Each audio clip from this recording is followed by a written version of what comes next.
2024-এর রাখি পূর্ণিমায় যে রাখি বন্ধন অনুষ্ঠান, আমি রাখি পরব না। প্রতি বছর কিন্তু আমি রাখি পরি, রাখিতে আমার দু হাত ভরে যায়। আমাকে কত ছেলে মেয়ে রাখি পরায়, কারণ রাখি পরব না একটা কারণে, যে আমার ডাক্তার বোন আর্জি করে নৃশংসভাবে হত্যা হয়েছে। ডাক্তার বোন আমাকে রাখি পরাতে পারবে না।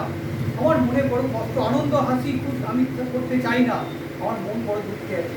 তাই আমি ডাক্তার বোনকে নিয়ে গানে গানে বলছি, বোনটা আমার চিরতরে চলে গেল, আরজি কর হাসপাতালে নৃশংসভাবে হত্যা হলো।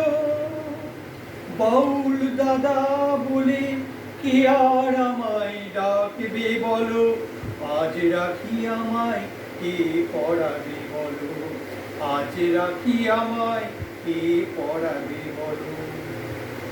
শুধু যেন মন বাড়ি বাড়ি কানে কানে বলছে আমায়, আমার বাউল দাদা, বাউল দাদা, আমার খুনের প্রতিবাদ করো।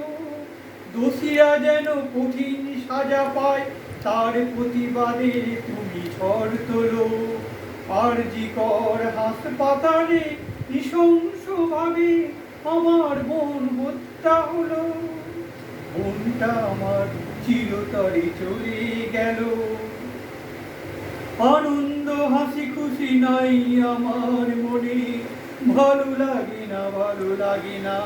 আমার আরজি করে ডাক্তার বোন নাই বলে, মৃণাল বাবু জড়ায়ে মৃণাল রাখি হাতে নিয়ে ওপারে দাঁড়িয়ে আছে, কত বিক্ষত দিয়ে দেহে ডাকছে বারে বারে, বাউল দাদা, ও বাউল দাদা, তোমায় রাখি পড়াতে বড় সাধ জাগে, আমাকে ওরা মেরে ফেললো, কি করে বলো।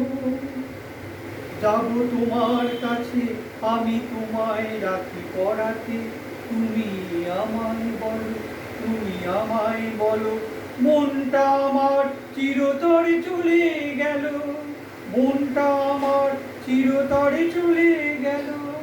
আরজি কর হাসপাতালে নৃশংসভাবে আমার ডাক্তার বোনটা হত্যা হলো, হত্যা হলো, হত্যা হলো। আমি স্বপন দত্তবাবু, পূর্ব বর্ধমানের রাষ্ট্রপতি প্রশংসিত আরজি কর ডাক্তার হাসপাতালে যে ডাক্তার বোন আমার নৃশংসভাবে হত্যা হয়েছিল, সেই মনের দুঃখে আমি রাখি পড়া এবছরে বন্ধ করে দিলাম। আমি রাখি পরবো না, বোনের আত্মার আমি শান্তি কামনা করি।